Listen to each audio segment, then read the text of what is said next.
Francois, Sego. As we begin this meeting with a moment of personal reflection, I'd ask that you keep in mind the recent events in the Middle East, in particular what's happened in Israel with the terror attacks there and the civilians who were killed and abducted, and perhaps keep them and everyone in the region in your thoughts this evening.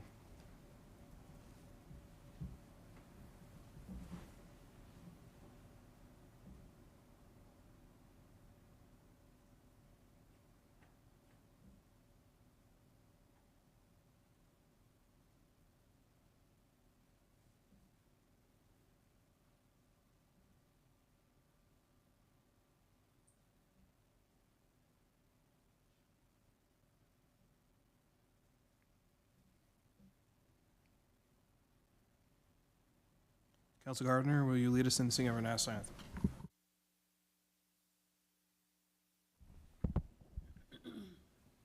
O Canada, our home and native land, true patriot love in all of us command, car ton bras sait porter l'épée, il sait porter la croix.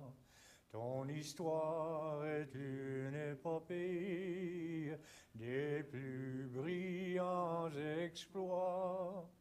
God keep our land glorious and free. O Canada, we stand on guard for thee.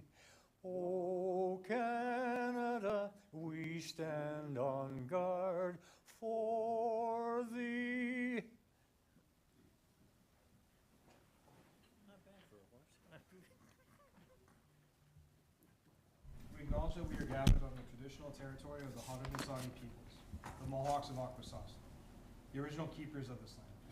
As settlers, we are grateful for the opportunity to meet here, and we thank all the generations of people who have taken care of this land for thousands of years.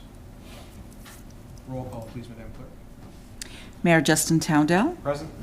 Councillors Claude McIntosh. Present. Dean Hollingsworth. Present. Modeste Dupel. Present. Sarah Good. Present. Caroline Hébert. Present. Councillors Elaine McDonald. Present. Sid Gardner. Ici. Denis Sabourin. Présent. Todd Bennett. Present. And Fran Gunjo. Présent. Thank you. Any additions, deletions, or amendments to the agenda this evening? Councillor McDonald. Thank you, Mr. Mayor. I'd like to pull 1 and 3 out of consents, please. Any further amendments? No? Okay. Can I have a motion to adopt the agenda as amended, please? Councillor Hollingsworth, Councillor Dupel, all in favor? Carried. Thank you. Any disclosures of interest for this evening? Okay, seeing none. Can I have a motion to move into committee of the whole, please?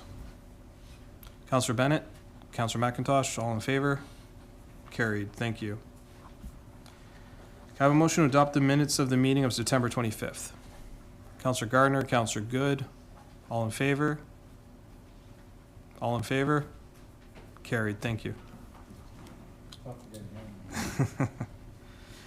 Presentations. Our first presentations this evening is from Nolan Quinn, MPP. He's here to give us greetings and an update on some matters. MPP Quinn, welcome. Good evening, Your Worship and Council, Mr. CAO and Senior Management, and to the general public and everyone watching online. Thank you for allowing me the opportunity to address Council. I know I only have about a limit of 10 minutes, so I'll keep my comments short and sweet so that you guys can ask me any questions you'd like afterwards. First, I'd like to start by just recognizing the importance of our relationship between the province and the 440 municipalities across Ontario. Extremely important. You know, the municipalities do a lot of the heavy lifting. The provinces fund it, and the municipalities do the hard work. So recently, the legislature reconvened in Toronto, and my colleagues and I have returned to start off our second year. It has been a pleasure to serve the residents of Stormont, Dundas, and South Glengarry. It's been a great learning experience, lots to learn.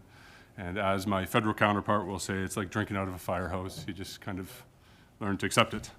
We are investing in the redevelopment of the Sandfield Place, Ted Laurier Place, that the mayor was with me at, in partnership with the Kinnear family on Tollgate, as well as the recent addition of the Southbridge long-term care facility off of Marlborough. Most recently, the announced funding for the Asylum Claimant Services, another $249,000 for the Canadian Ontario Housing Benefit, which after my EA speaking with Melissa earlier today, I believe there's some tweaks we can do to that so that funds can flow out the way they're supposed to. I believe there's a bit of a barrier there, so we'll chat with Melissa and her team to make sure that we can figure that out.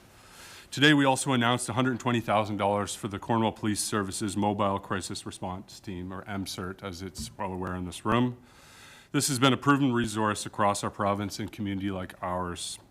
It's a reduction in the use of force and the escalation of the calls, as I'm sure you're well aware. I have been pushing for long-term to make this a more stable funding model. I've gotten a bit of pushback that a 3-year plan is what they're looking into. As you're all well aware, having an open-ended funding model sometimes can cause challenges, but year over year to have to come to ask. It's taken a lot of resources, as I'm well aware. They're coming to the municipalities as well and asking for funding for the mental health resource nurse also. So great news that it did come out today, $120,000 for the Cornwall Police Service, so they did receive their full ask. The OPP did receive some as well. But again, what I'd like to leave this room with is that I am pushing for it to be a 3-year funding cycle so that they're not wasting your time around the budget process and their resources as well, making the ask to multiple councils in that regard.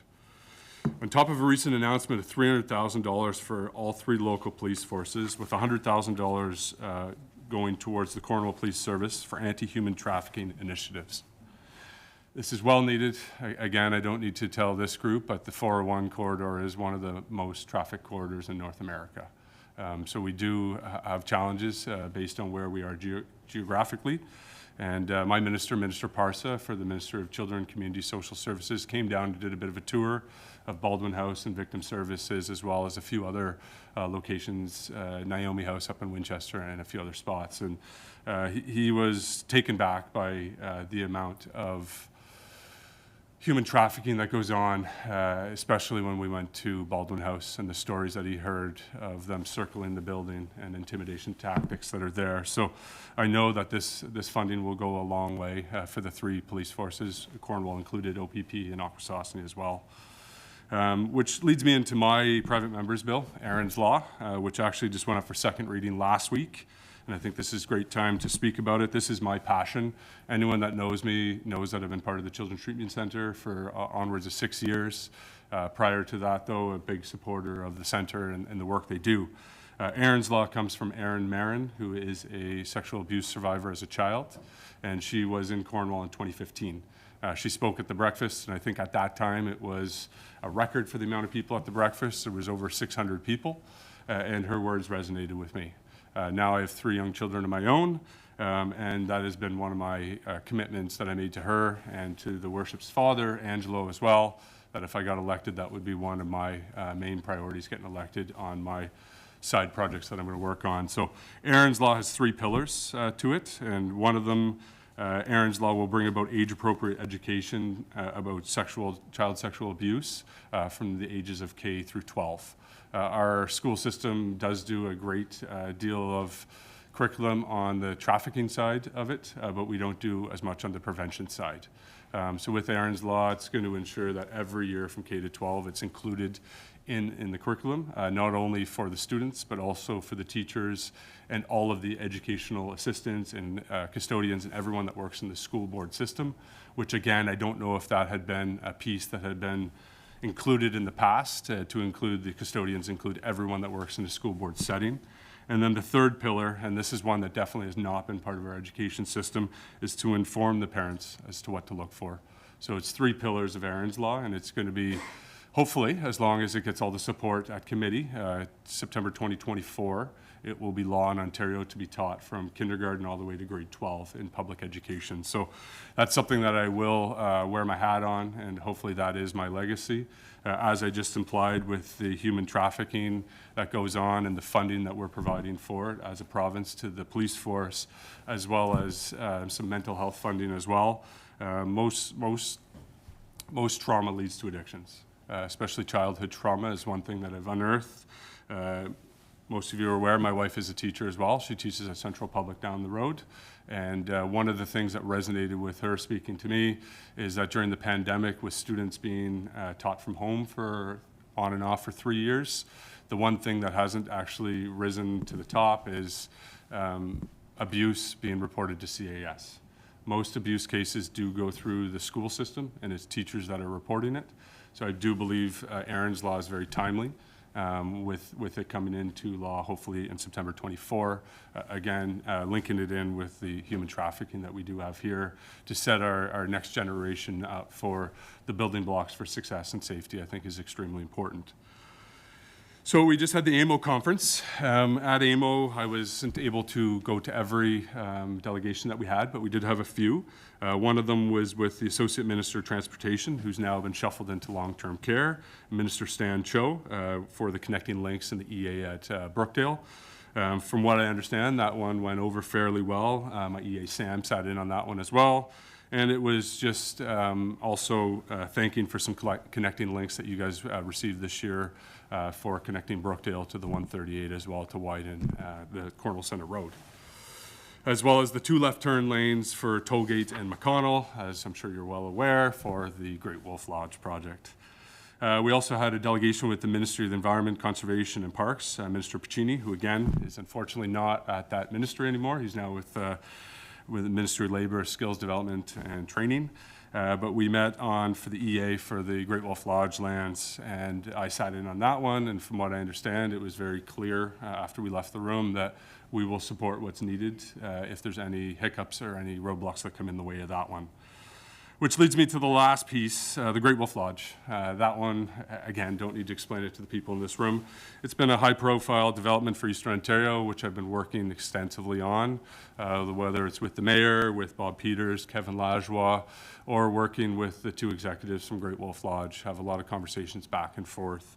To be bluntly honest, that is the main focus of my first year in office, is to get that built. As I'm sure this room is well aware, they're looking for some provincial support, and there is no funding model that is developed around a project of that scale and magnitude. So it's been trying to bring everyone together and understand the generational investment for Eastern Ontario for this one. And again, not to quote the Premier or Vic Fideli, but what Volkswagen and Stellantis will do to Southwest Ontario, Great Wolf Lodge will do for Eastern Ontario. So just last week, because I'm one to follow protocol and follow procedure, but I don't have too much patience, I actually spoke to the Premier directly on this one, because after 10 months of stick handling around the Premier's office and trying to get his attention on this one, I've had conversations with him. I texted him saying I needed 10 minutes of his time. The Premier, being the Premier, called me right away. But I told him, don't worry, I just need 10 minutes of your time next week, and he picked up the phone and called me. So within 10 minutes, we had a really fruitful discussion around that one, and then Vic Fideli followed it up with a phone call right afterwards. I am using all of my political promises or asks, and I'm begging for this one, because ultimately I do know some of the other projects that are in Eastern Ontario, whether it's the new high school, some redevelopment at the hospital, the 138, wastewater treatment plants, both to the west and east of us. All of that will solve itself after Great Wolf Lodge comes to town. The 2,500 construction jobs that come with it, skilled trade jobs, we don't have 2,500 skilled trade workers in Eastern Ontario. So they're going to be coming from the Toronto and the GTA region and staying in our hotels in the next 2 years. And there's the talk of the economic downturn. So I've put all of my eggs into the Great Wolf Lodge basket to ensure that it does move forward for our community. Because on top of those 2,500 jobs, the 750 to 1,000 jobs, I think when you went down south, it was about 1,000 jobs at the one that they opened up. That's significant for our community, 70 of those being management jobs as well. So, the housing that we need, the developers that we need to come to town, I think with the Great Wolf Lodge, all boats rise with high tides. On top of that, we have, our monthly MPP mayor meetings that actually take place quite often here or over Zoom when I'm in Toronto. We've been trying to coordinate a meeting since I got elected. It's a bit challenging. I don't have the convenience of Eric coming back just the hour drive. Mine is anywhere from 4 to 8 hours, but it's not for a lack of effort. But definitely would love to come down at any opportunity I can moving forward in the future, but I'll leave it to any questions or comments at this point.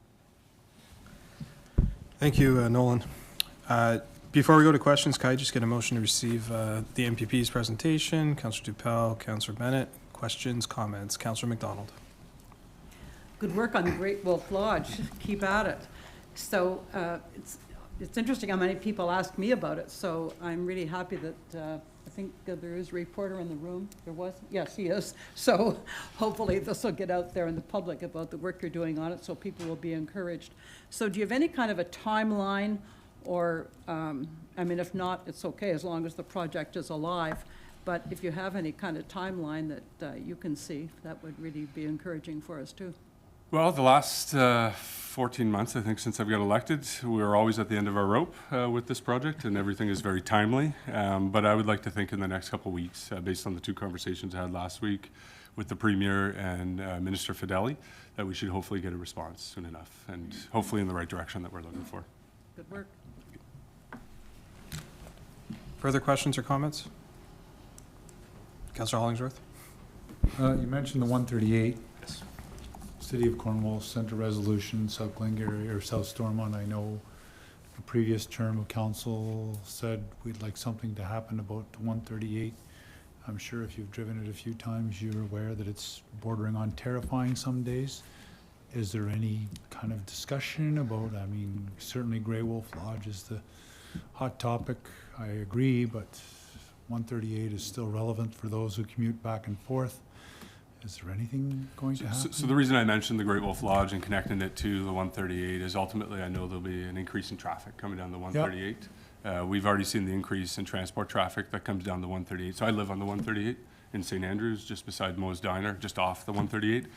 So I see the heavy traffic that's on there. And you know, we do have at our monthly meetings, as well as at SD&G Council, we meet with Mark Hemrick, Inspector Hemrick, and he gives us all the data on the 138. Unfortunately, they've had the police plane a couple times go over, and every time there's nothing to do with speeding. It's about queuing and then unsafe passing that happens. So we've added some more signage onto the 138, but unfortunately signage is something that you don't really pay attention to for too long. This August long weekend, we did have some emergency road signage put on the 138 as well. So right when you turn onto the 138 going north, there were 2 of the road signs, so the construction signs that were put up there.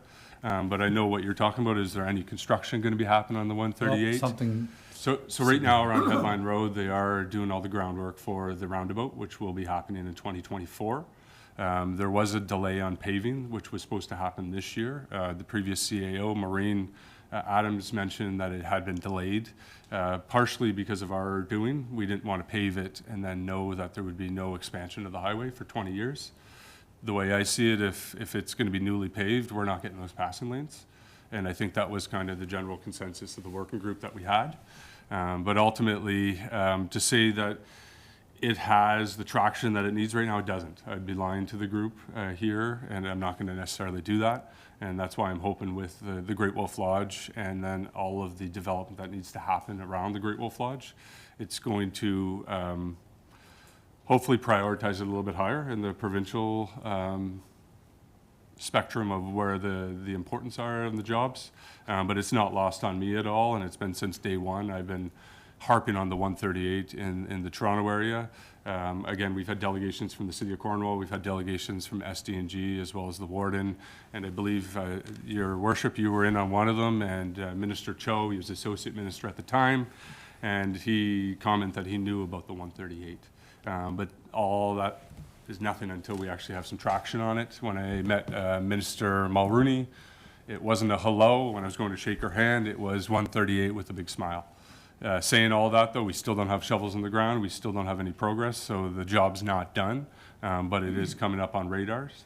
And, you know, I've made the comment that any time it can be spoken about is a good thing, because ultimately it ends up in the radar of Queen's Park and Toronto. So whenever our media pick it up and talk about the 138 and the challenges of the 138, it helps resonate in the GTA area, because there's staffers that just comb through all the media before the day starts to understand what's active currently. So unfortunately, nothing currently other than the roundabout that's about to happen, but we do have a working group pushing for more than just that roundabout. Okay, thank you. Thank you, Your Worship. Okay, I'm going to start speakers list. Councillor McIntosh. Thanks for coming on. You mentioned there was I believe 100,000 given to CPS, Cornwall Police Service, human trafficking, Yes. OPP in Akwesasne. I know Vince is here tonight, but is this coordinated? Like, you give Cornwall Police Service 100,000, OPP. Like, So do- each is police that money service, pooled to coordinate? no, so each police service received 100,000, 300,000 total. Okay, Yeah, okay. so each has their 100,000 to be able to dip into on their own programming. Yeah, I guess you couldn't answer this one, but I was just wondering if there's a coordination, like a task force set up. Each group, rather than work independently, they work as a group. I wouldn't want to speak out of turn on that one. I know there is a task force with the OPP, RCMP, and Cornwall Police, but I don't know where their communications would go on the conversation. Fine. Councillor Hebert. Thank you, Mr. Mayor, and thank you, MPP Quinn, for the presentation, for being with us. Really love hearing about Aaron's Law, knowing in the work that I do and the partners that I work with how important it is. Do you need any more support in making this happen, either from the municipality, community partners that work in the sector? Would letters of support help? Is there anything that we can do to make sure this happens? So at this point, I just need to pester my government house leader to make sure it gets to committee. But I've been assured from Minister Lecce that there is support with the Ministry of Education. Aaron's Law has the recognition it needs. It's law in 38 of 50 states currently, and Ontario would be the first province in Ontario. They tried in Saskatchewan with a private members bill, but they were working with the opposition.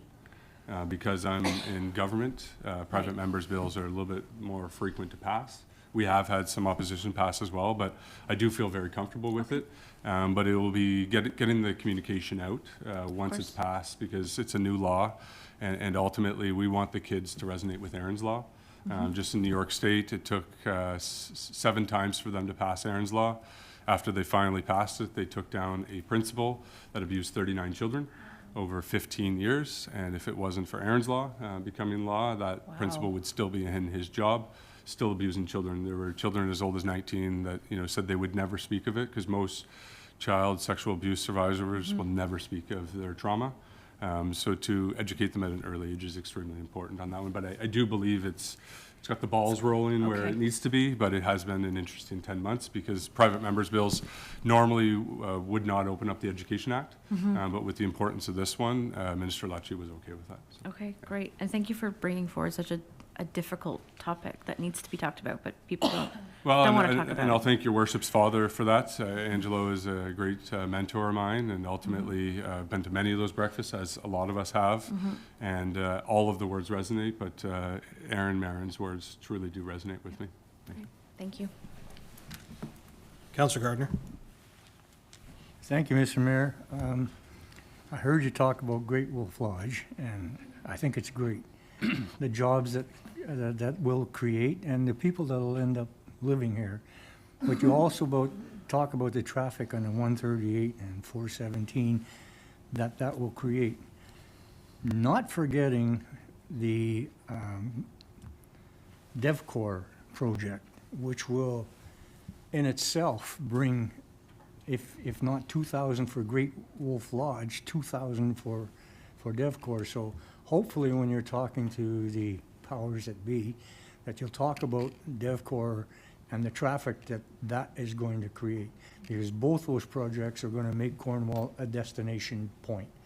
And so I think it's important that you bring that up with Great Wolf Lodge. I can't agree any further. So during the campaign, they released an Eastern Ontario transportation plan, and in it, they had a couple overpasses that were quoted in there. There's really nothing that was in there for Eastern Ontario, so it just motivated me even more because I ran on the platform that the 138 needs the expansion. We've been talking about this for 20 years, and ultimately now we've seen the expansion of the Walmart distribution. We have the Amazon just outside of our riding.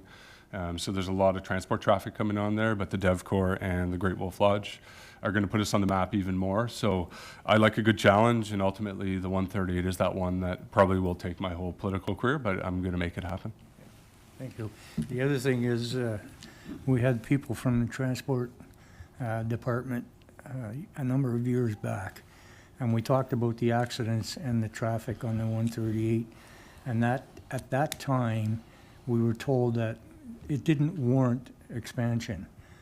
that would be about 20 years ago.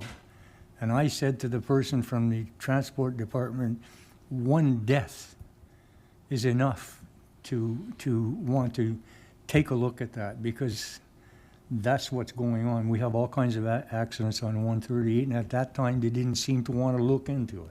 So I'm glad you're doing what you're doing, because it's really needed.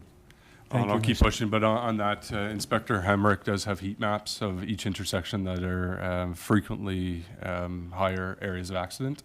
And it's all, for the most part, on the northern end of the highway. That's where people lose their patience when they're getting a bit more aggressive. So they have mapped out a lot of work as to where the accidents are happening. The OPP have been great partners at the table for that as well. Councillor Ngunjo. Mr. Mayor, thank you very much, MPP Nolan. Just a question about housing. You know, housing is one of our principal matter that we are dealing with in our community here in Cornwall. So I was wondering if we can expect some support from our provincial government, or is it something that you can do to help the community about this matter? Well, on that one, that's the question. Housing would obviously be a municipal support program, but it is funded through the province. We have been throwing lots of money at the housing problems in the province. Is enough of it making it to our riding? That's open for interpretation, but I will continue pushing to push the needs of our region and just our city of Cornwall, as well as SDNG, to let the powers be know that there is a greater need here than that maybe they're aware of. But we have just thrown $202 million. That was part of, I think it was about $4.8 million that came to housing, I think it was. Just let me double check. Sorry, and I was just looking at this earlier. But it was about $4.8 million that came about 3 months ago, and I think $4 million came to housing services. Sorry, I should be more on top of this. So it was 4.7 million, and it was in April, so much further back, and it was the homelessness prevention program funding, and that was part of 400 million that the province gave out. Did not obviously make a dent in our challenges. That was a 40% increase from 2022. But knowing where construction costs have gone and where the supply chain's at, we need to increase the funds, and that will be conversations that I'm having, as well as my colleagues with the powers that be on that one. Thank you very much, Mr. Mayor. Further questions or comments? Okay, on that note, MPP Quinn, thanks for attending the meeting this evening. Like you said, it was difficult to get this one in the books based on your schedule and being in Toronto, but appreciate you making the time for us. And addressing council, on a personal note, I appreciate the partnership that you and I have and the work that we are doing together on those topics like Great Wolf, the 138, et cetera, and the support that you've shown for the riding in the city of Cornwall in particular. Moving the ball forward on those issues, really appreciate that. Looking forward to our continued work. I think we have a meeting on Wednesday morning, actually, with our MP, so looking forward to that as well. Thank you. And while I still have the microphone open, I'll just say me and Justin have been altar servers together at Blessed Sacrament and went to school together. So this isn't our first partnership. We've worked together for many years, but I like to call that out every now and then for Justin and I, to realize that we've known each other longer than we remember. Yeah. Thank you for having me today. Much appreciated. Thank you. I was going to go down that road, but I didn't. But all in favor of receiving the update from the MPP? Carried. Thank you. Safe travels. Madam Clerk? Our second presentation this evening is from Monsieur Robert Coulomb, the Executive Director at Roy McMurray Legal Clinic, and he's going to be speaking to us on home equipment and renovation contracts. Mr. Colomb, welcome to council. It's good to see you again. Thank you. Bonsoir, good evening. Thank you for giving me a little bit of time to speak about an issue that is costing some Cornwall homeowners tens of thousands of dollars, and in some cases maybe putting their home ownership at risk. There is some material included in the agenda today. I'm not going to refer specifically to it. It's there more as kind of a reference, or if you have any questions on the materials, I'm happy to answer them. But I'm just going to speak briefly on this issue. So I'm with Clinique Juridique Roy McMurray Legal Clinic. We're a not-for-profit corporation run by a local board of directors. We serve SDNG, We provide free legal advice and representation, as well as legal education, and participate in law reform and community development initiatives for people who qualify financially. So I propose to speak about three things particularly this evening. So home equipment leases, loans to repay those leases, and renovation schemes. So the first one is home equipment leases. They've been around for decades, for a long time. The province has attempted to legislate to limit or protect consumers somewhat. So what they are is leases for things like furnaces, air conditioners, air and water purifiers, smart thermostats. The list goes on. There is no end to the things that are leased through this through these leases, and some of them are quite legitimate, and people get into them willingly and knowing what they're getting into. The issue is not always the case, and a lot of those leases are sold or given by out-of-town companies that prey on vulnerable citizens. So homeowners don't necessarily know what they're signing into. Usually most of the important terms on these leases are in small print behind the contract when the homeowner even sees a contract, because often they don't, or they're asked to sign digitally on a phone or a tablet without seeing terms. And then sometimes there's a confirmation telephone call after the lease is entered into, where we've seen, or people have reported practices like the salesman writing some answers on a piece of paper, keeping the phone on their ear and just pointing to what the person needs to answer.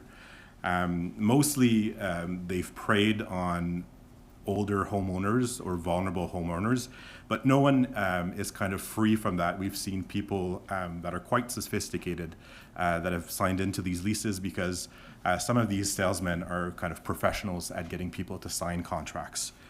So as for the home equipment, some of the terms that people don't always understand when they're signing is that they're 10-year leases. And to get out of the 10 years or to break the contract, people have to pay the entirety of the 10 years of lease payments. There's a clause usually in these contracts that says that on a yearly basis, the company can increase the payments from anywhere we've seen from 3 to 5 to 8% on a yearly basis.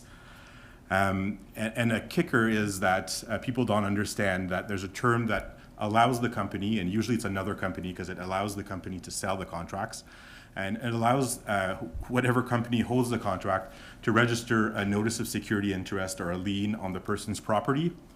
So the problem with this lien is essentially it holds homeowners hostage because you cannot deal with the title to your property without dealing with this lien.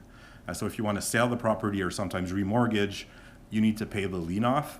And so even if people stop payments on these contracts, eventually the companies get their money by kind of keeping people hostage when they have to deal with their property, which is often time sensitive.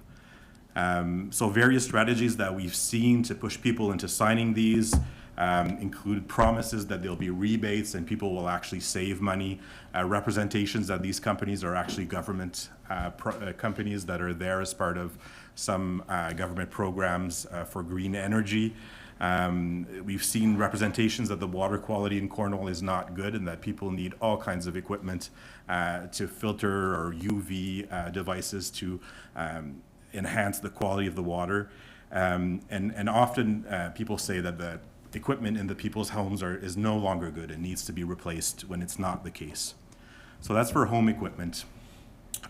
There's also a loan scheme. This is more recent, where some of these companies will come back, or someone who's had the names of people who signed up for these contracts, and essentially offer a loan. People don't always understand that it's a loan. It'll be presented as we've taken over these contracts and we'll help you with a lower payment, or we'll get you money. There's this program where you can get free money. You just need to sign up with us. And people are signed up for a loan, and often these loans are on a 1-year term, and people are only paying interest for 1 year, so they don't realize that they were stuck on a loan. They think they're continuing to make monthly payments on the equipment that they've leased, and after the 1 year, the loan becomes due. with high interest rates throughout Ontario. So this is an Ontario problem, but it is affecting our community. There have been some interest rates as high as 25%, with some fees for finding the mortgage and taking the mortgage that are quite prohibitive.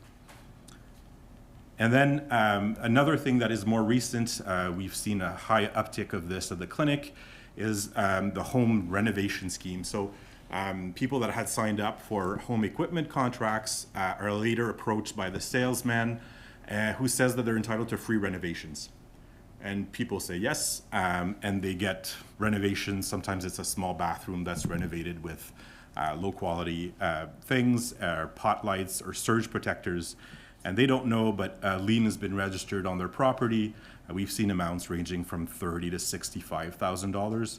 So sometimes a 4x7 bathroom they've changed the toilet, put in some new flooring, not high quality stuff, repainted, and a new vanity, and they put a lien for $35,000 on the people's property. Sometimes it's possible to do something about these. So the message we want to get across is, one, don't sign anything. Don't get into these contracts, but if you do, seek legal advice quickly.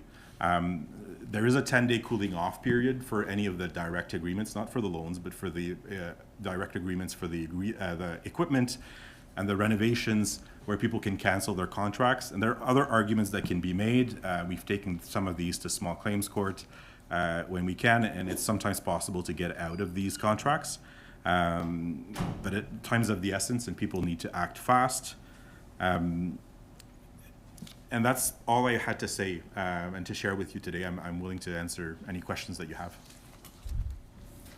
Thank you. Before we go to questions, just a motion to receive. Councillor McDonald, Councillor Ngvinjo. Questions, Councillor McDonald. Thank you, Mr. Mayor. And I don't have a question. I just have great praise. I think it's so proactive of you to come and speak this to us and obviously to all the viewers who watch council meetings. It's just so important. But I have a question. I guess I do have a question. And it's about timeline. Like, you do give some advice. You talk about the 10-day cooling off period. That's really great for people to know. And then you list some resources, like, for example, the Consumer Protection Agency and municipal bylaw is another one. And I just have to ask the clerk, if I may, do we have a bylaw against door-to-door salesmen peddling this kind of thing? Through you, Mr. Mayor, I don't believe we do. Thank you. So I guess that's something to go on our to-do list. So I just wanted to ask you, are all these things kind of fast turnaround? Like, you even list the legal clinic as, a place to call. So where would you get a fast response? Or You will get a fast response from the legal clinic, but the process is long. And something, I haven't talked about all the options that people have, but if you contact us, we can refer you to the right place. But people can also make a complaint with the Consumer Protection Act. So the province has some inspectors working. It's an area where more investment might be made because, I think they have a lot of complaints, so they're not always as proactive on these. Some of these companies operate for a long time without kind of major consequences. So as for turnaround, if you call the clinic, you'll get an answer quickly, but it doesn't mean that your issue will be resolved quickly. right. Thank you. Thank you. Councillor Sabri, then Councillor Gardner. Thank you, Mr. Mayor. I just wanted to make a quick comment with regards to the bylaws, because we've been part of the bylaw working group.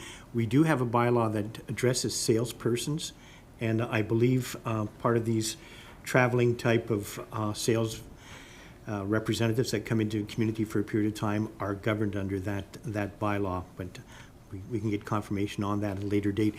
Mr. Clum, thank you for the presentation. I noticed on your one slide, you're telling us that this is not legal advice to quickly contact a lawyer or paralegal to discuss your particular matter, which I think is great advice. But then I go to the help and I see we have the legal clinic, we have the Pro Bono Ontario, we have the private practice lawyer. Oh my God, we're missing the paralegal. We could add the absolutely. I appreciate it. It is not on that slide, but yes, absolutely, people can contact a paralegal. Thank you, Mr. Mayor. And the bylaw is maybe something to look into. I'm not sure it is a solution or the best solution. It was just an idea of something to maybe make the community less hospitable to some of those companies and maybe give the police force some resources to kind of tell them to go away. Hey, Councillor Gardner, then Councillor McIntosh. Yeah, I just have an example. I'm not sure if it's the same. And we had a company going around our area, and there are two properties that they went to. They said they had tar that someone had to do their driveway, that someone had ordered and they didn't want it anymore, so they were gonna redo their driveways for free. So they did it. The only problem is they used reused material that had been heated up, I guess, and when they drove their cars on the driveway, they sort of sank. And the mess that they made digging up the old driveway was left on the corner on their lots, and it's still sitting there 2 weeks later, and they're gone. So, I mean, does that go into what you're talking about? It's not specifically what I was talking about. Like, we haven't seen any of these issues come up, but that could be kind of a consumer protection or contract law issue that someone, could go see a lawyer paralegal about. But what we've seen is more specifically around the home equipment or renovations in the house. They came to my house and I said, bye. Anyway, I will let them know that they can get in touch with a Thank you. consumer group. Because the mess they left there was unbelievable on their lawns. Thank you, Mr. Mayor. Councillor McIntosh. Yeah, the lien situation, that can create huge legal problems if the house were to be sold, right? Yes, and that's exactly, they're keeping people hostage that way. So sometimes people stop payments on the monthly payments, but the lien never goes away, essentially, unless you litigate this. So Superior Court can make an order that the lien be vacated, but unless there's something proactively done, the lien stays there, and it can stay there for a very long time, and when people want to do something with their property, it needs to be paid off. Could be a bigger problem if you're trying to settle an estate and there's a lien on it. Absolutely. Yeah. So, and sometimes people just pay it because they want to settle the estate, and time is of the essence. Just wondering Yes. what the worst case scenario you've seen so far.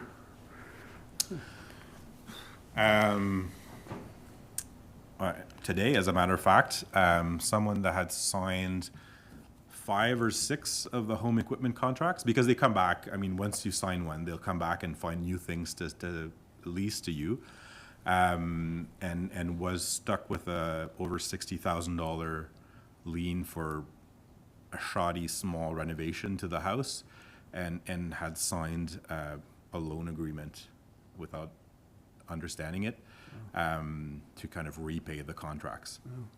Sad situation. Anyway, thanks for your help. Further questions or comments? Councillor Gunjo.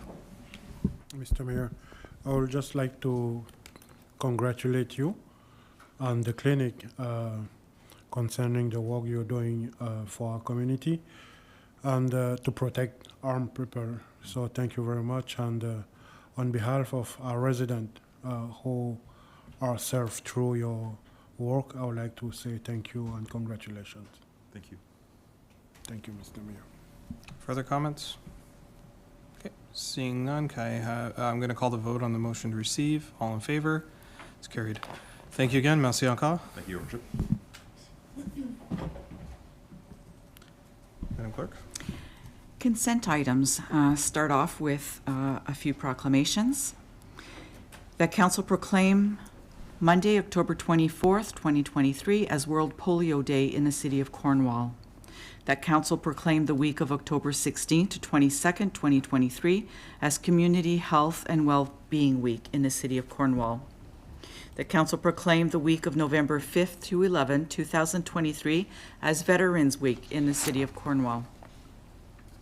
That Council proclaimed the month of October 2023 as Islamic History Month in the City of Cornwall. 2023 Poppy Campaign with the recommendation that Council approve the Royal Canadian Legion's request to hold its annual Poppy Drive between October 28th, 2023 and November 10th, 2023 in the City of Cornwall. A temporary street closure with a recommendation that council approve the temporary closure of James Street between Queen Street and Princess Street for the street's Halloween displays on October 31st, 2023, from 3 p.m. to 10 p.m. September PAC meeting with a recommendation that council approve the 4 Planning Advisory Committee recommendations as presented on September 18th, 2023, with respect to 101 Sydney Street and 338 2nd Street West.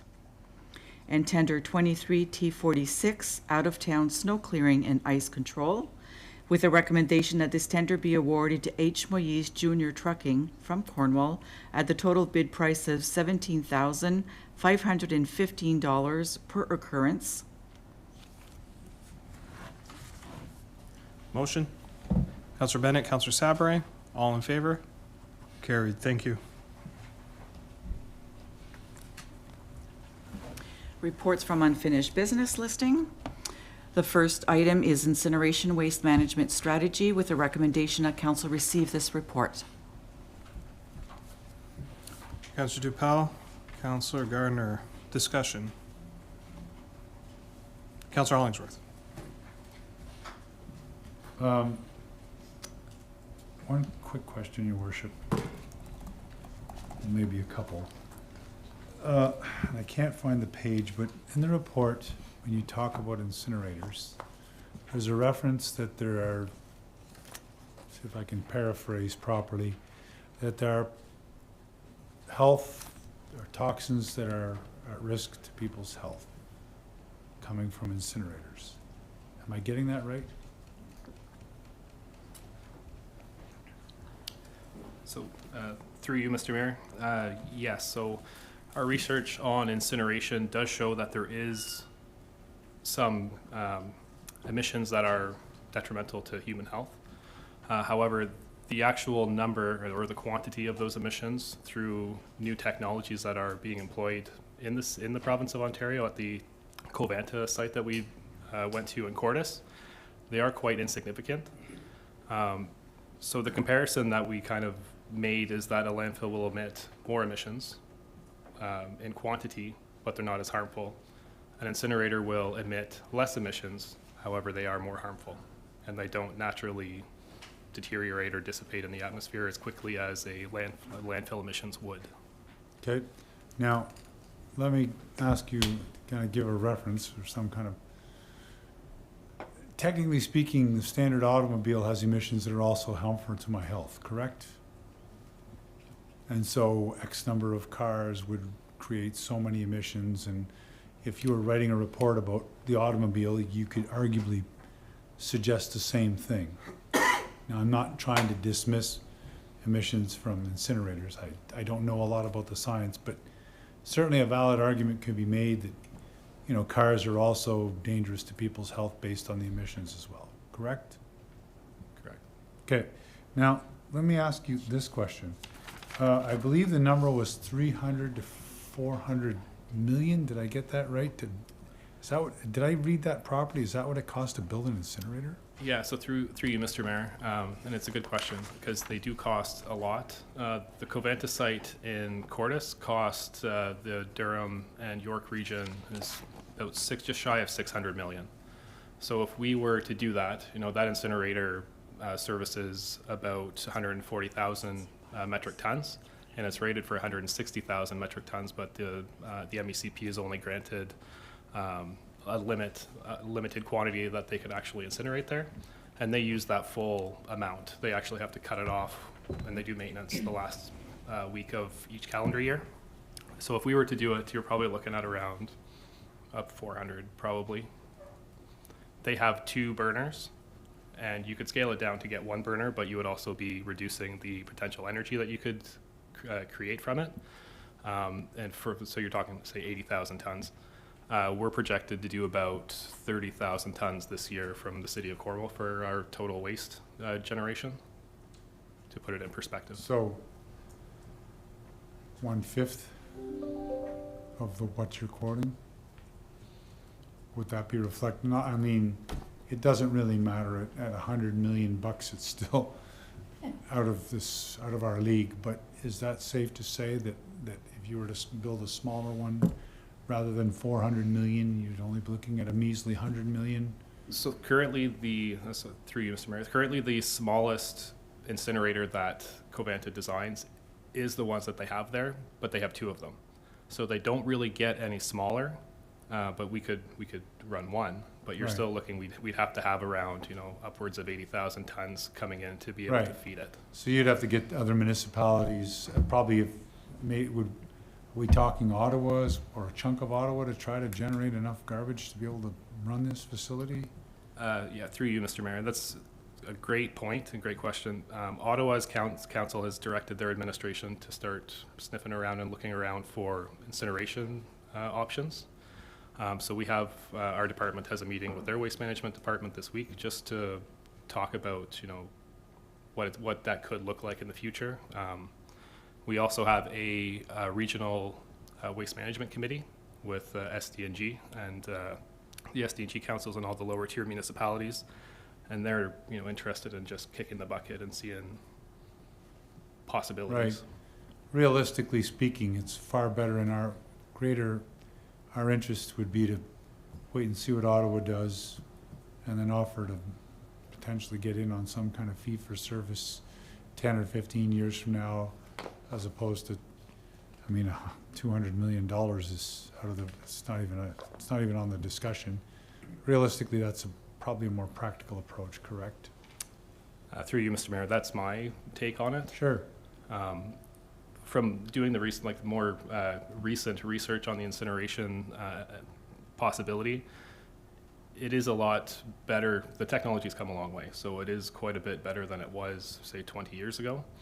So we were impressed to kind of learn, and I'll be honest, the Covanta site is extremely impressive. The energy from waste that they generate and the way they handle the waste, it's very impressive.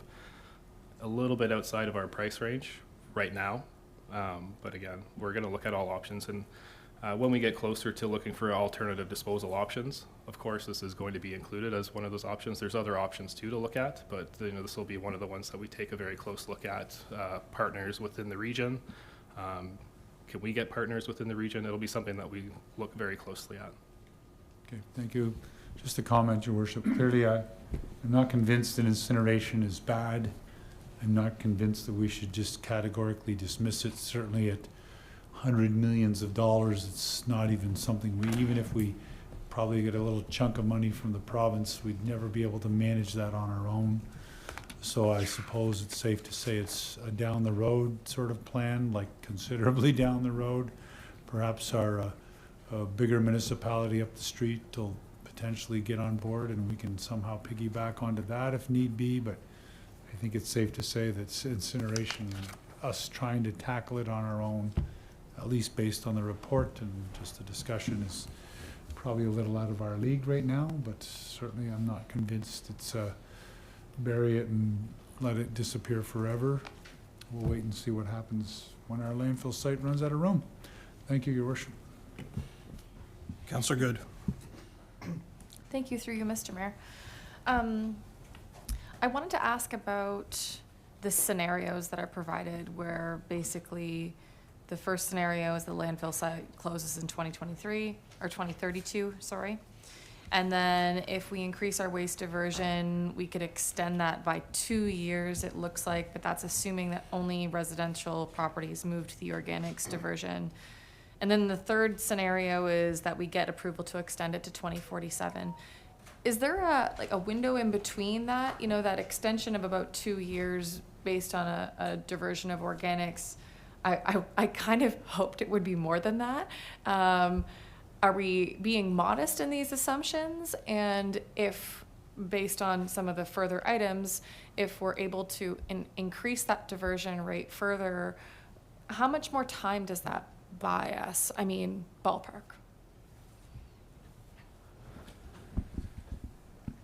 Through you, Mr. Mayor. So the scenarios listed here are based off of the DFA report provided in 2019. Yeah. So Dave and his team have been tracking our current diversionary efforts as well as diversionary efforts that we have planned in the future, which are summarized in the report.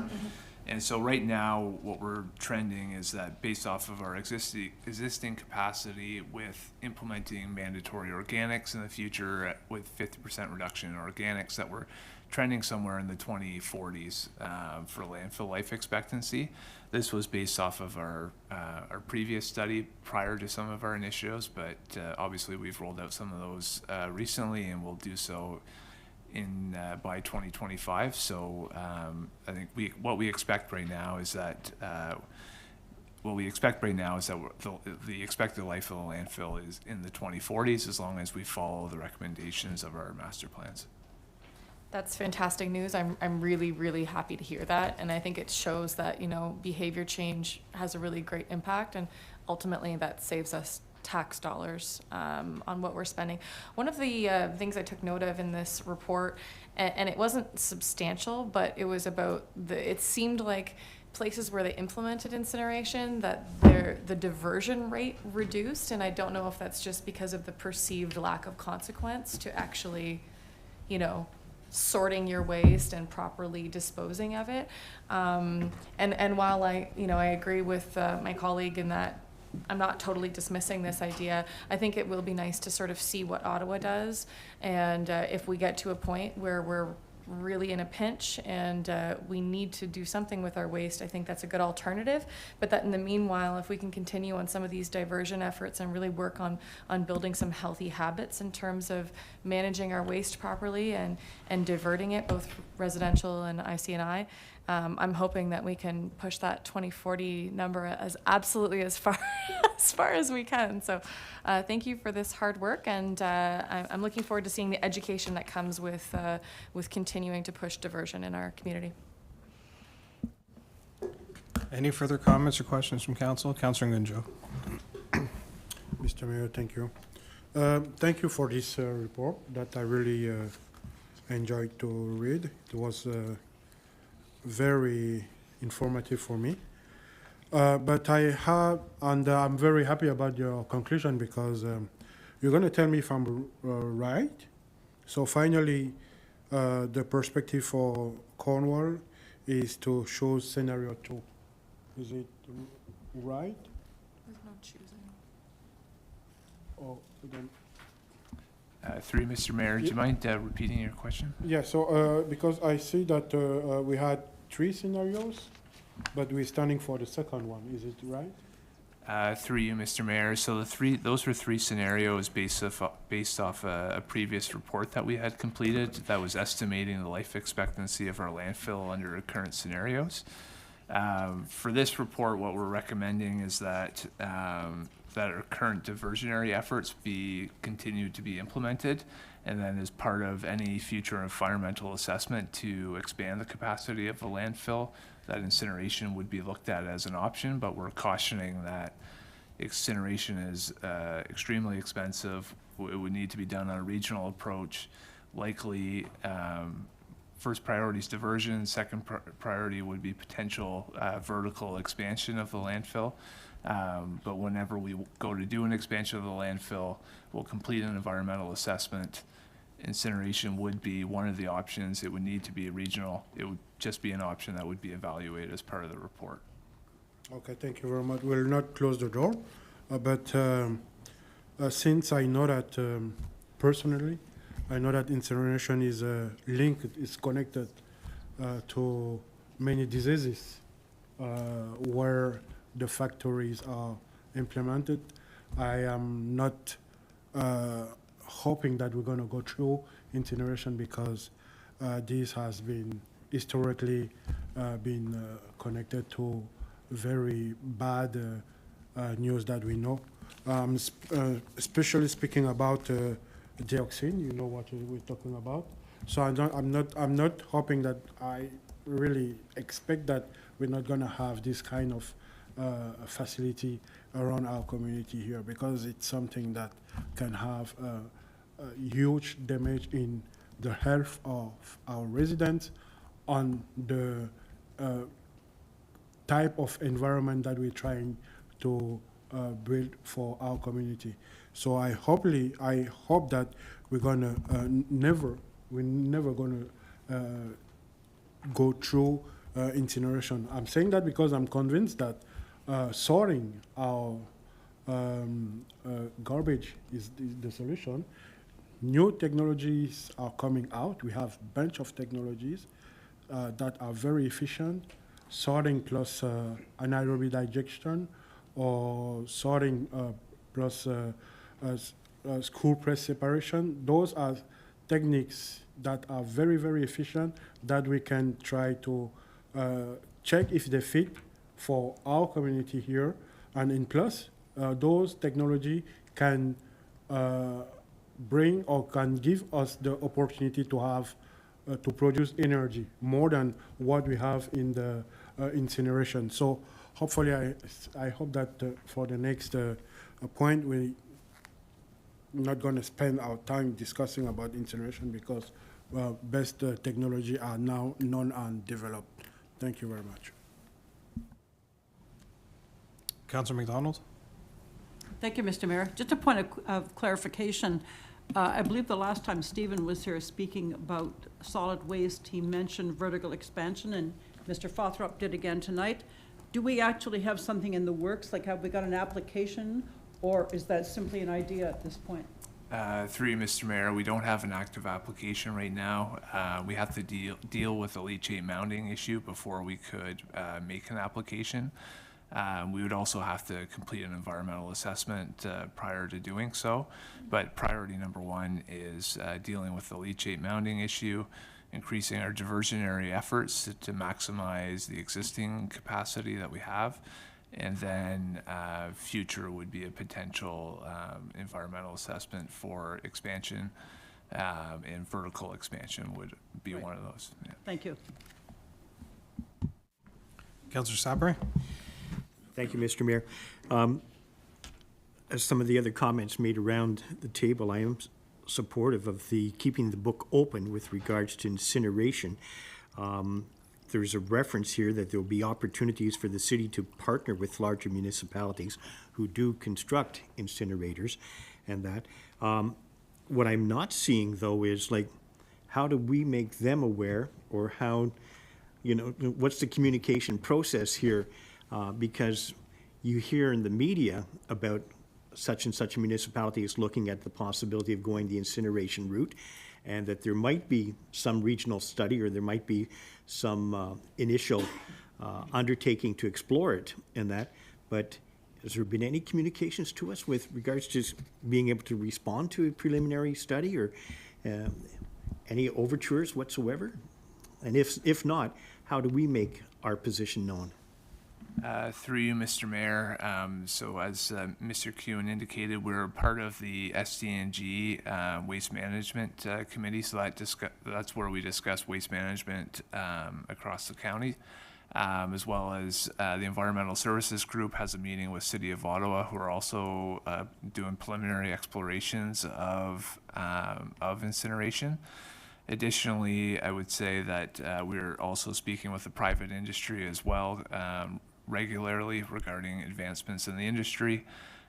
So that's how we would communicate and continue to explore it.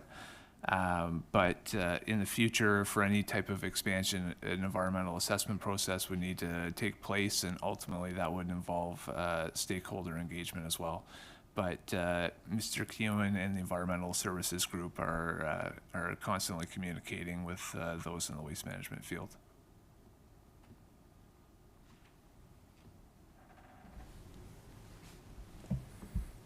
Any further questions or comments? Is there a follow-up, Councillor Sabri? I just want to follow up with regards to, so the outreach seems to be there, and that I'm just wondering if, if there's a mechanism so that we would have some indication of the frequency of study or the progress on this issue as it happens. Through you, Mr. Mayor. So we absolutely can bring an update to council in the future as a result of any meetings that take place that are of consequence. We're going to be meeting with the City of Ottawa, like we indicated, that are exploring it in a very preliminary manner. If there's something to update council, we can do so. Right now, our priorities are diversion, and maximizing our existing capacity is obviously the most feasible alternative. In the future, we would conduct an environmental assessment as part of any expansion. That would either be vertical expansion or horizontal expansion or possible incineration. So we'll keep council updated on the progress. Mr. CAO? Thank you, Mr. Mayor, and Mr. Faltrop and the teams really responded well, but I think for council's purposes, in considering all aspects, one is the provincial diversion targets are set provincially. And the tools that any city would consider across Ontario still need to be approved by the Ministry of Environment. And further to that, I mean, Michael and I, in preparation of a lot of these reports, looked at even the producer changes for the Blue Bin program, and how much is unknown of that. And we also know that the IC&I sector is so much more significant in terms of waste production. So I think we have to be careful of if there's changes to how the Ministry of Environment approaches these considerations, which could impact us locally, absolutely, we should be at those tables. But I think that just looking at it from us locally without considering the obligations that the province puts on municipalities I guess they're not independent. They're not independent. We have obligations from the province, and unless those shift, then there's some tools that are just not in play really. And I know we keep referring to the incinerator. The incinerator came in before the provincial diversion target, so not sure how the province would review that EA under the current set of restrictions.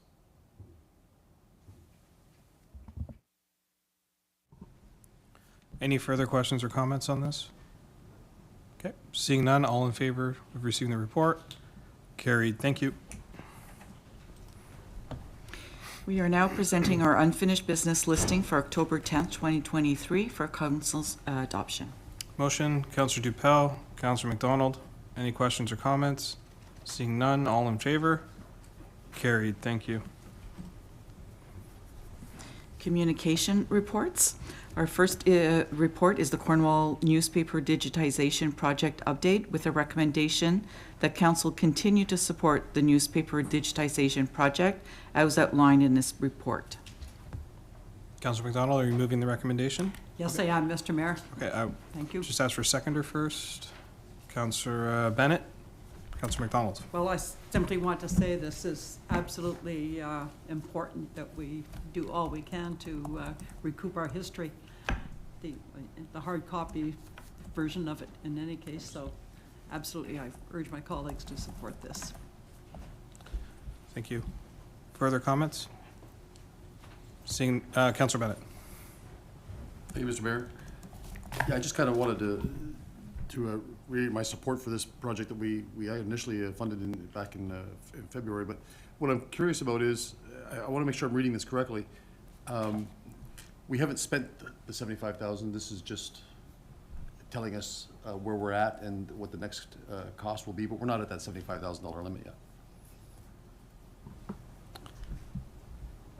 Without Ms. Bailey here, I'm not sure who I'd be asking to answer that. Mr. Sayo, can you provide input? No? Okay. Can we give her a call? Yeah. I'd ask that you perhaps save that question, maybe send it by email. I will send her an email, yes, thank you. Thank you. Do apologize for that. Any further questions or comments? Seeing none, all in favor? Opposed? Motion is carried. Thank you. Multi-residential and IC&I Organics Collection Program with the recommendation that Council direct administration to include multi-residential and industrial, commercial, and institutional properties in the source-separated organics collection in 2025.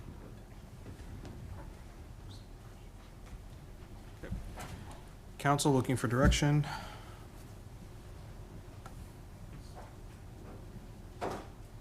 Councillor Bennett, are you moving the recommendation? Move the recommendation, yes. Seconded by Councillor Hebert. Discussion. Councillor Bennett. Thank you, Mr. Mayor.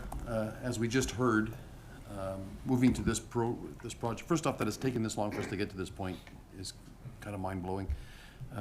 There's so many communities that have been doing this for years.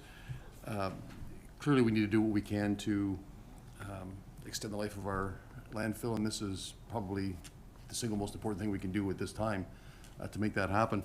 So I'm in full support of this recommendation.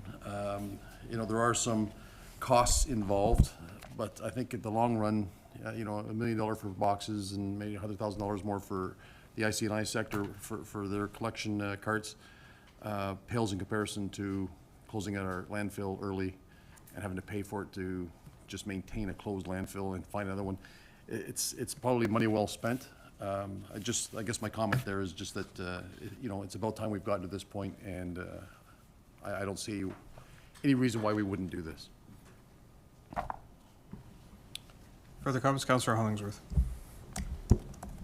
So I can already hear residents' questions.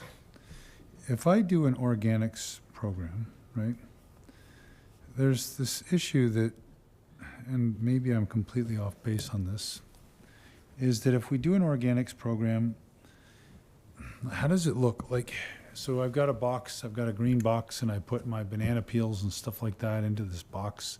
What happens to it? Do we sort it? Do we pile it? What do we do with it?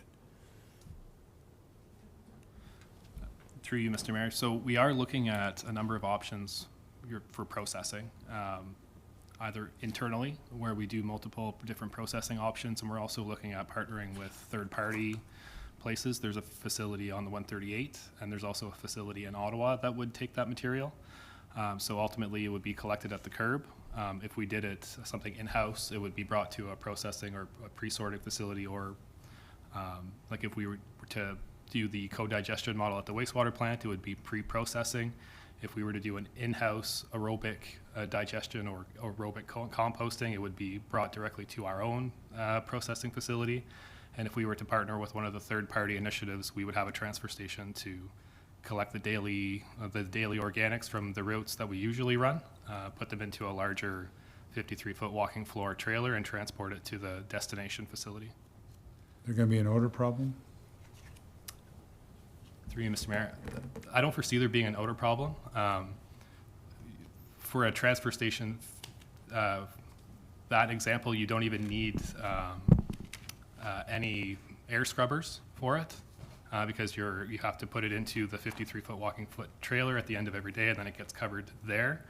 If we were doing an in-house processing method, well, we'd have significant equipment to make sure that there was no off-site odors that would migrate from the site. Any trouble with rodents? Again, the solutions have really been solved with other facilities that we can learn from. I don't foresee there being any. Again, it would be a closed site, be restricted, and any rodents would be minimal from experience. No other municipalities have expressed any problems with that? Are you talking rodents and curbside smells collection and all that or? kind of stuff? Like somebody else is doing organics right now, right? Report expresses a number of municipalities. Nobody's expressed any, because I can tell people are going to ask me about it, so I might as well have a definitive answer for them. I don't have to worry about odors. If we implement this, I don't have to worry about rats running around doing whatever they're doing. You're telling me that right here and right now? So through you, Mr. Mayor, the bins have closing lids. Okay. And ultimately, it's the same waste that people put out to the curb now, Sure. right? But now it'll be actually contained in these green bins that have locking lids that are rodent-proof. So, and it, from experience with other and like doing our research, it's actually better than the current collection system. Okay, don't get me wrong. I'm supportive of the program, and I think has merit, and I'm going to vote in favor of it. I just know that people are going to ask me these questions, and I'd like to be able to answer them. The last thing that's curious to me is that if we do recycling, right, so cardboard and aluminum and all that plastic, all that kind of stuff doesn't go in. We don't put paper there. We're going to eventually phase out the ICI sector altogether and tell them they can't bring their stuff to our landfill site. I mean, we're kind of working our way towards that. We're not there yet, but I know quietly that's kind of where we would like to eventually get to. If we stop putting our organics in the landfill site, exactly what would be putting in the landfill site if we do all the things you guys are telling us to do? Is there anything actually left to go in the landfill site? Yeah, so through you, Mr. Mayor, the Zero Waste Act for the province of Ontario, their target is 2050. I think it's pretty aggressive. Like, I think there's going to be always a residual waste stream.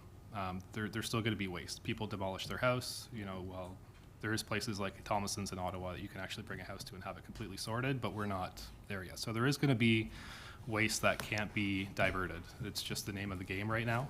Now, hopefully, trends change closer to 2050. But if you take organics out, there is still a number of items that will remain in the general waste stream. Just for the record, I'll drop it at this point, but if I demolish my house and the ICI can't bring that stuff to the landfill site, it's going to go somewhere else anyway, correct? Through you, Mr. Mayor, that's correct. We're not really pushing towards limiting or eliminating the IC&I sector from the landfill site.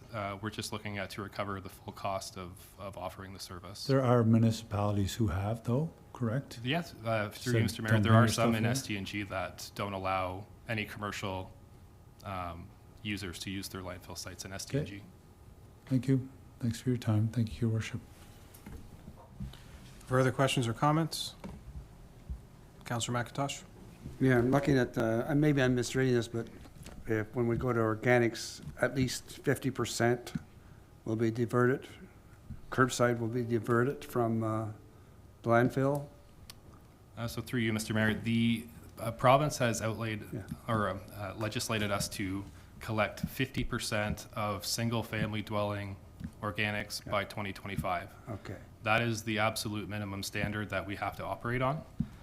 So this report is really seeking your direction to allow us to include multi-residential facilities and also IC&I. We already operate similar collection systems that service these buildings and these addresses, and we feel that it would make sense in the long run to include them in an organics program. Because I thought in a previous report that it was estimated that 40% of the curbside garbage was organics. Through you, Mr. Mayor, that is correct. And this year we're trending at about 10,500 tons of waste collected through the curbside service. Yeah. So 40% of that you're probably bang on. So if this thing proved successful, is it a possibility going to a one-bag limit? Through Mr. Mayor, other cities have done various things like that. Ultimately, you're looking to encourage residents to participate in the program. If you're going to offer the service, you'd like for the residents and the users of the collection program to use it and to benefit from it. We have another report tonight that outlines the idea of using a clear bag collection program. So rather than restricting bags down to one, we're seeking direction to go a different approach. Okay, I'll wait for the next one to come up. Further questions or comments? Okay. All in favor? It's carried. Thank you. Our next item is the mandatory recycling and clear bag waste collection with the following recommendations. A, that council receive this report. B, that council direct administration to proceed with the public and stakeholder consultation phase of the proposed clear bag waste collection program. And C, that council direct administration to prepare a report to council in early 2024, which summarizes the results of the consultation phase, includes any scheduled updates, and which seeks council direction on the implementation of a clear bag waste collection program. Council? Councillor Bennett, are you moving the recommendation? I'll move all three recommendations, yeah. Seconder? Great. Councillor McDonald? Discussion. Councillor McDonald. Thank you, Mr. Mayor. Well, after having set the problem clearly before us previously, you have the solution. And it's from my experience that nothing gets the public engaged so much as a drastic change to your garbage. So I wish you Mike, great please. luck with this, and I think it's a great idea. Microphone, please. So I just want to say, I think this is the way to get to where we want to go, and I wish you success with it. I'm really happy that you're starting with the public engagement, and I feel that you will be well engaged by the public because people really care about their garbage and also their privacy. And I think that's probably going to be their first obstacle in their minds, you know, that people will know what you're throwing out, but go for it. I think it's a great way to get to where we want to go. Councillor Good. Wonderful. Thank you, Mr. Mayor. I echo my colleagues' sentiments about this. I think this is definitely the way to go, and I'm glad that included in there was a little caveat, I guess you could call it, about having, you know, smaller grocery bags or that sort of thing, so that if there were items that people were particularly cautious about, you know, their privacy, that there's still, you know, you can put your receipts, and actually you should be recycling your receipts probably, right? So there you go. We're going to end up going through everything, and they're going to say, this doesn't really belong in the garbage anyway. So I think we will definitely hear about this. At the same time, I'm really proud that we're taking this direction.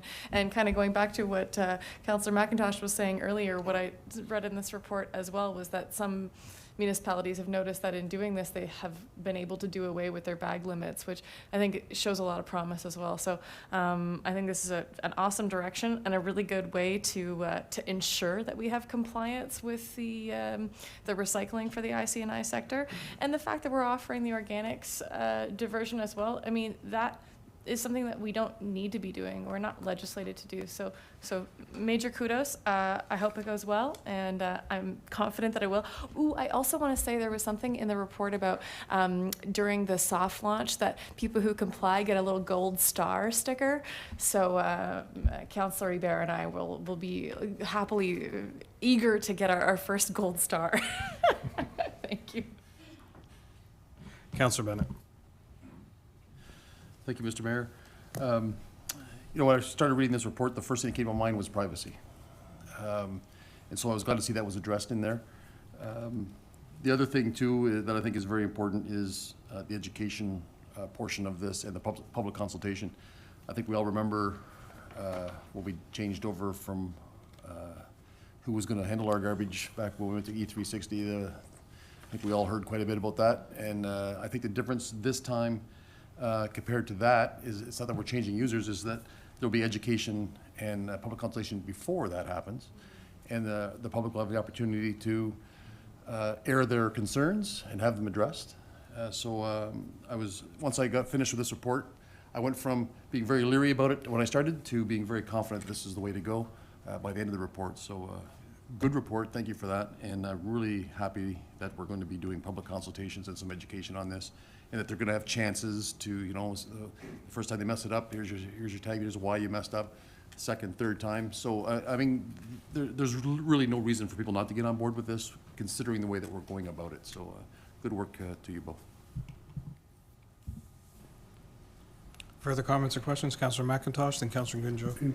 Whether it doesn't really affect me, whether I put it in a clear bag or one of my black plastic bags, doesn't matter. But there's some questions I have about this, is that you talk about your sticker program, and I think about 90% of the households would comply, but there's always that 10% or whatever it is. You talk about putting a sticker on the mailbox. I'm trying to picture this now. The guy comes down the road, and those guys move fast. I watch them. They're really good workers, and they work for every dollar they make, and they don't waste any time. So the guy looks at it, and he goes, "Ha-ha."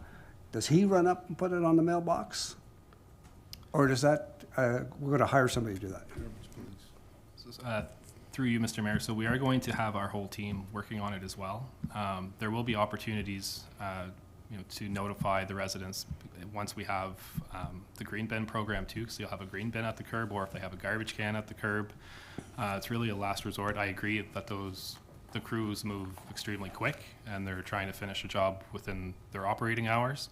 So that'll be a challenge, but we also have our team that's ready to take this initiative. We have two big initiatives next year, and we're going to be focused primarily on this. First, the consultation, and then moving towards organics at the later half of the year. We'll be pretty consumed with those. Yeah, I guess I'm trying to define this. So the 360 guy the driver records this, obviously. Is he- Through you, Mr. Mayor, currently, yes. So they record any address in the city that has an issue with their garbage collection. And you get a report? It's recorded and I get the report. And then you every go, day. somebody goes and puts a sticker on the mailbox?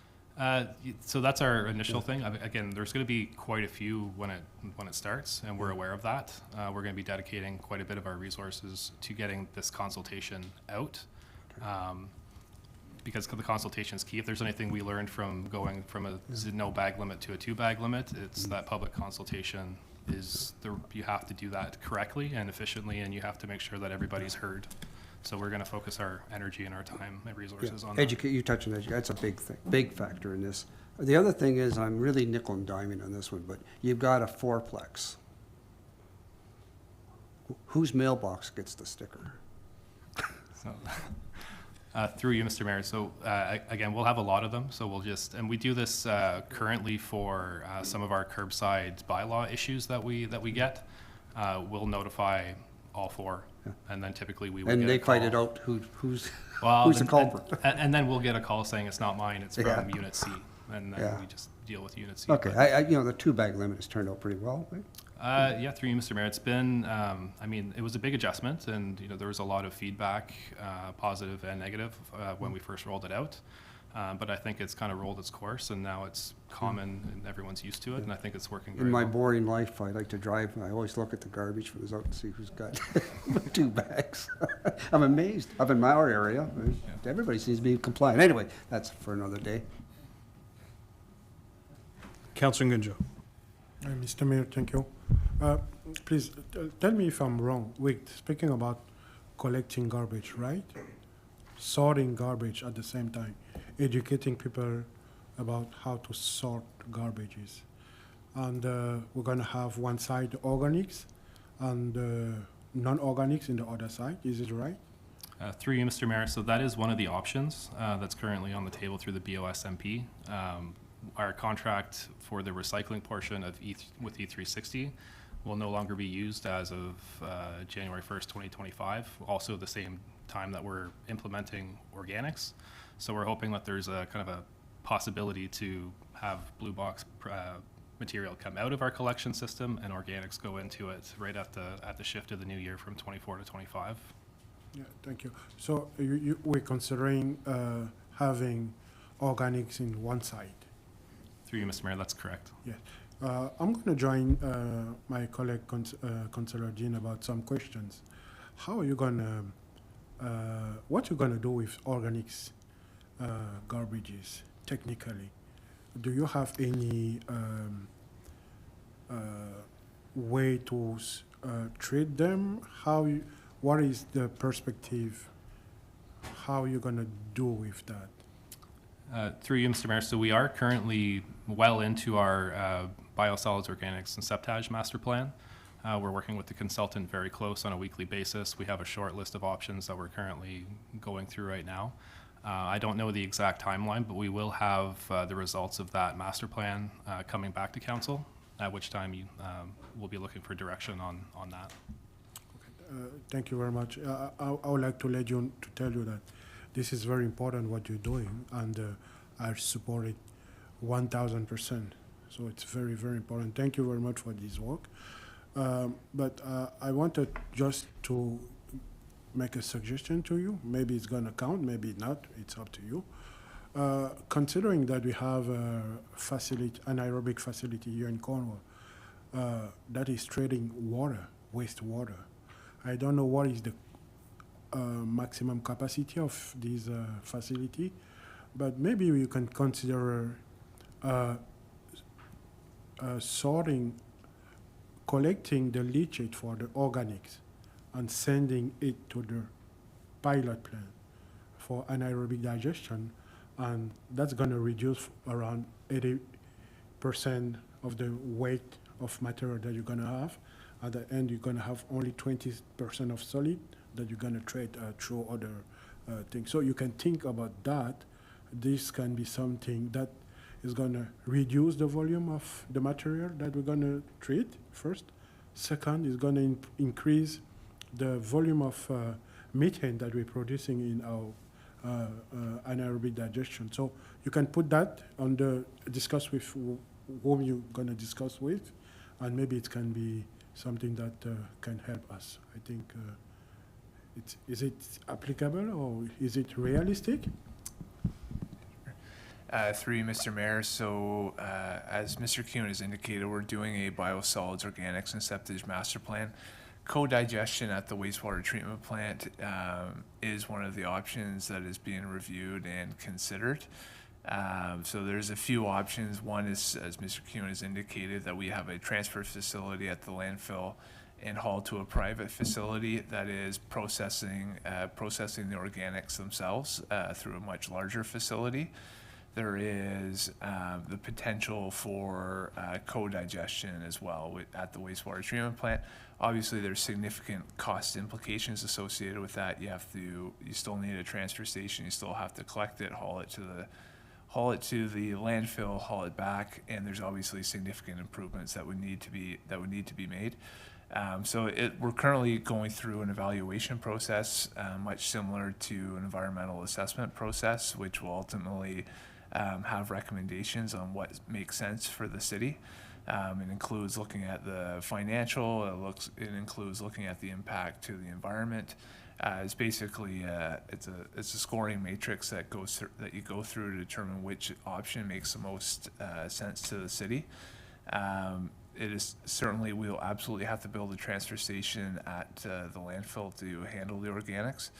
And then it's a question as to what the destination is for processing. But we're currently going through that evaluation, and the option that you've raised is being reviewed as part of the study. Okay, thank you very much. Thank you, Mr. Mayor. Councillor Dupel. Thank you, Mr. Mayor. I just wanted to say thank you very much through you, Mr. Mayor, for the report. It was very thorough, and once you were getting through it, I was like my colleague, Councillor Bennett. I was a little skeptic at the beginning, but as you read through it, I was really happy to see the public consultation. My one question regarding public consultation is, when it starts, will it be in different locations, and will those locations be accessible, and will we be covering a few areas of the city that's accessible for people to get to? Through you, Mr. Mayor, it's a good question, and it has to be accessible. It has to go out through multiple sources. You can't just do print or social media or what have you. So we will be using our public information coordinator and developing a plan with Mr. Racine, and we'll be going through trying to get as many people to come to our actual open houses, which we plan on having. Mm-hmm. And then we'll also be having one-on-one consultations with anyone who has concerns about that. We did that when we implemented the 2-bag limit. We did about 300 one-on-one consultations, and we had very positive results from that. And I think that part is important, to have that face-to-face time with residents who are extremely concerned with what we're proposing. So we're going to definitely focus a lot of our resources to that face-to-face, and also have the open houses in accessible locations, and promote that through multiple sources as well. All right, well, that's great to hear. Thank you, because I know that as a city councilor, we get many calls and emails regarding garbage recycling. I'm sure, Mr. Kuhn, you can attest, when you see one of our names, you think someone's garbage didn't get picked up. So yeah, we know that residents are very particular about garbage and recycling. So I think that the communication with the public is absolutely, and education is like key on. Thank you. Councillor Gardner. Mr. Mayor, after reading your report, which is an excellent report, I went down to the store where I normally buy my garbage bags. Went down the aisleway, down the tandem. This may be silly, but there were very few clear bags. They were almost all black bags. So the point I'm trying to get to, whoever is going to be supplying the clear bags that you can see through has better be warned that it's coming, because if they don't, you're going to see some black bags out when there should be bags you can see through. Through you, Mr. Mayor, so as part of our consultation plan, we will be consulting with the local suppliers, and part of that is ensuring that there's a proper transition time to stock enough clear bags. So that's part of our consultation plan. Not only will it be the public stakeholders, but it'll also be businesses as well. The answer I was looking for. Thank you. Okay, further comments or questions? Seeing none. All in favor of the motion? Opposed? Motion is carried. Thank you. Going back to our consent items that were pulled for discussion. Proclamation recommending that council proclaim October 17, 2023 as Annual Child Care Worker and Early Childhood Educator Appreciation Day in the city of Cornwall. Moved by Councillor McDonald, seconded by Councillor Bennett. Councillor McDonald. Thank you, Mr. Mayor. So I'm very happy to see this invitation to us all to celebrate early childhood workers especially, because I want to note that the report does say that it's a great benefit to children, we know that, and it's a great benefit to families, we know that, but what's not specifically mentioned is the tremendous benefit it is to working women who can actually find public, accessible, safe, secure daycare. And I think this is so important because this week, the Nobel Committee actually awarded the Economics Award to Claudia Golden for her work on showing the reasons why there's a wage disparity between men and women. And until women are allowed to catch up and can exercise their full economic power, we're cheating ourselves at the GDP level, nationally, and certainly at the community level too. So, end of my rant. Now I do have some questions. And it ties into this woman thing because Ms. Morgan, if I may through you, direct a question to her. I'm assuming that most of the child care workers in the city are women?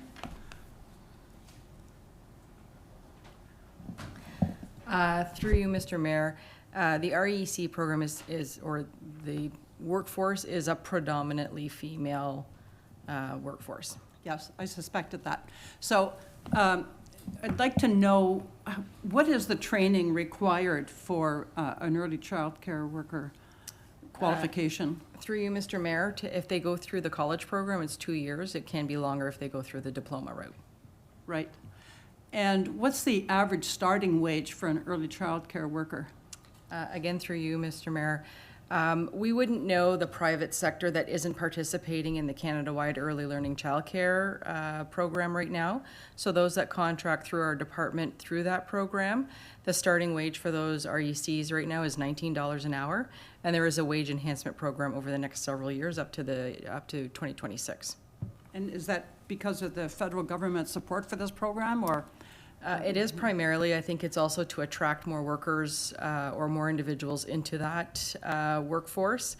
It is another sector that's experiencing critical shortages as well. And so many of the wait lists that our childcare providers are experiencing, it's not a wait list for subsidy, it's a wait list for the actual childcare space, because many of our childcare providers cannot find qualified RCEs to be able to open up additional classrooms or to meet the expansion that we now need to meet with ministry standards. And I'm assuming that most of the childcare workers are not unionized. Through you, Mr. Mayor, I wouldn't be able to answer that definitively, but I would venture to say no. Yeah. So I think like so many of these professions, and I'll call it a profession because if you put 2 years into college, I mean, that's a considerable financial investment. In the first place, you've got student loans to face, and then $19 an hour, and that's the employer that's willing to say out loud what they're paying, and I'm assuming that many women in the industry get paid less as a starting wage. I think that probably the remuneration is a big reason why people aren't attracted to it, and I hope that changes. Through you, Mr. Mayor, it is, there are things that we have heard that the base salary is not attractive. When we have had stories where other individuals can go out and find alternative work for the same amount of pay with less qualifications required or less accountability, if you will, Sure. to, the work that the important work that they need to have done. So there is, I think, some discrepancies there that certainly need to be worked on, but hopefully with the improvements that are coming through the Canada-wide Early Learning Childcare, those will be realized. Now, given that most of the workers in this field aren't unionized, I'm assuming that, would they have access to pay equity legislation or any sort of platform where they could find out what a comparable job that's performed primarily by men, like what the wage disparity might be? Because that's obviously one of the ways that women's wages have been suppressed. Through you, Mr. Mayor, I certainly can get back to you on that. We had done some work in the past on pay equity, and I'm not 100% sure if the wage enhancement has replaced the pay equity, but I can certainly speak with our children's services manager and find out the history on that and what the future of that looks like. Thank you, I'd appreciate that. Thank you, Mr. Mayor. Thank you. Any further questions or comments on this item? Okay, all in favor? Carried. Thank you. And we have a second proclamation with the recommendation that council proclaim Friday, October 27th, 2023 as Dress Purple Day in the city of Cornwall. Motion, Councillor McDonald, seconder, Councillor Gardner. Councillor McDonald. Thank you, Mr. Mayor. I actually just pulled this for the reason that it's not explained to us why we're being asked to wear purple that day. And because other campaigns, for example, the prostate cancer campaign, I think had encouraged everybody to wear purple.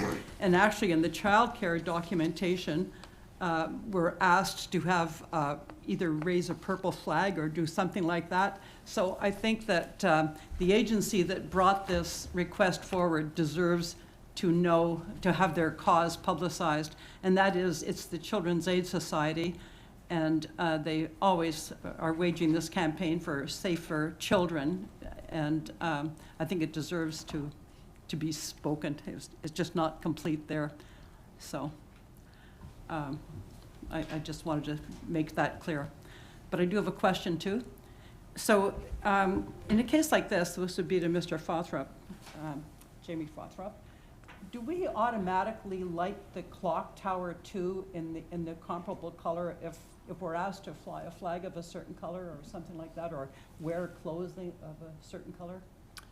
Through you, Mr. Mayor, no, not automatically. We do have the capability of changing the light colors on the clock tower, and we typically do so upon request. Okay. Well, I request. Thank you. Thank you. Further commentary on this item or questions? Okay, seeing none, all in favor? It's carried. Thank you. Moving on to bylaws, Mr. Mayor. Bylaws 2023, 93, and 94 inclusive listed on the agenda are being presented to council for adoption. Motion. Councillor Gardner, seconded. Councillor Bennett, all in favor? Carried. Thank you. Reports from standing advisory, special, and ad hoc committees. Councillor McIntosh. It's not really a report on the committee, but in the past I've always stressed that we taxpayers are really our customers and we're the service agency. And I had coffee with a couple of folks from the Cotton Mill project, and they had a meeting with our CAO, and I just want to know how impressed they were with his attention to the issues that he wanted and how sympathetic he was, and he promised to follow up, and I'm sure he's going to do it. I'm glad to see that office carrying on as it always has. Thank you. Any response, Mr. CAO? Thank you. Any further reports? Okay, Madam Clerk.